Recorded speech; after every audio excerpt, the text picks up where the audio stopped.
Ayun siya, may doon tayo sa kanya.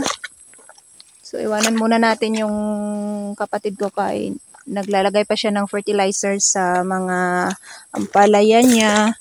So, dito tayo. So, ito yung kanyang ano.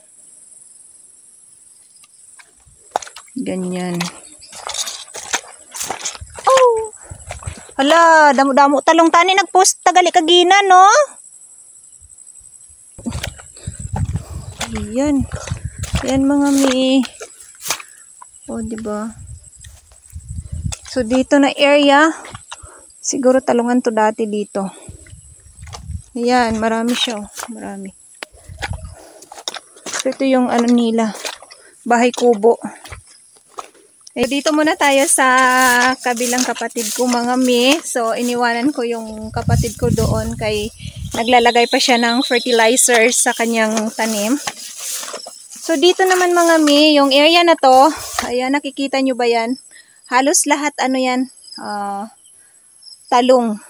Lahat mga talungan yan. So, ayun, yung kapatid ko, andun, nangunguha na siya ng talong. Ayan mga mi, kung nakikita nyo, mga tirang talong na lang to dati sa kanyang, bali dati na harvest na to mi. Nung tag-init, lahat to namatay na. Namatay. Pero nung tag-ulan naman ulit, namunga naman siya ulit. Kaya ayun, hanggang ngayon may maha-harvest pa rin. Ayan, mga sira na yan. Ayan, so meron pa rin tayong magugulay ngayon. So, aray kamatis. Diba? Ay, iban. Ay kamatis. Ari. Ay, may ulod. Oh my God. Ayan, mga mi. Dito ako sa isang kapatid ko. So, tulungan natin siya. Mag-harvest tayo ng talong. Ay, para may ulamin tayo mamaya. O, diba? Marami na siyang na-harvest. Ayan siya. Ha? Siyempre, grabe ulan. Ayan. Hi, Mantuto. Hi. Yan yung ano. So, ito yung kuha natin. Ito yung talong. Kailangan ano talaga, no? Gupitin siya talaga.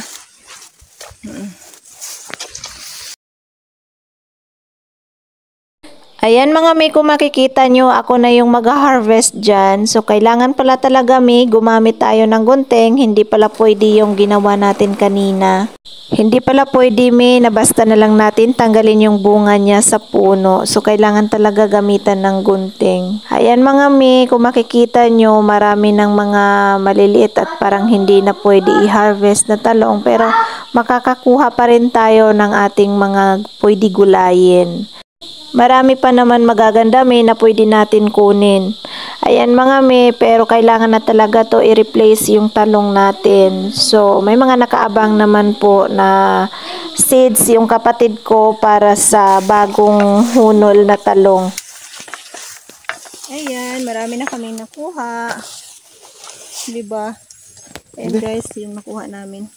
So, hindi masyado tayo expert dito. So, yung kapatid ko na lang yung kukuha ng talong. Diba? Ayan. Kaya masarap manirahan sa bundok guys. Pagod, sipag at syaga lang yung puhunan. At nakakapagod din minsan, lalo kung malayo yung ating garden. So, nakakapagod din maglakad, pero nakakatuwa pag, lalo na pag may mga ma-harvest na tayo na tanim.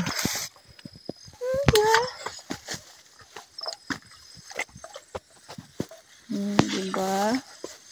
Marami-rami na yung na-harvest namin. So, ulam lang to. Ulamin lang natin to.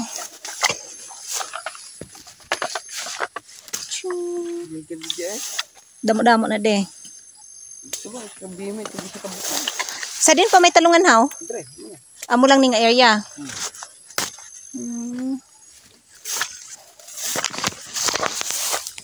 Yan, ganyan. Ay, may damage na yung isa. Ha? Ay, bawal to? So, So bawal pala guys na kamayin lang natin. So dapat putulin talaga siya ng gunting.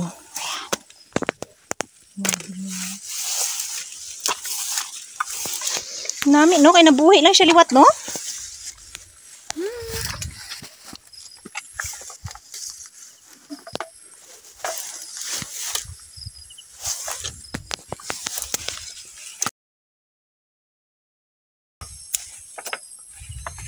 Amo lang na di dampe. Or may gindagdag pagid ka mo nga gardenon. Ito. Sa din. Gagbasan? Sa babaw? So, bali guys, dyan sa itaas, meron pa silang additional na garden. Ito ba? So, punta tayo doon. Wala na di ano. Wala na di ano. Ha?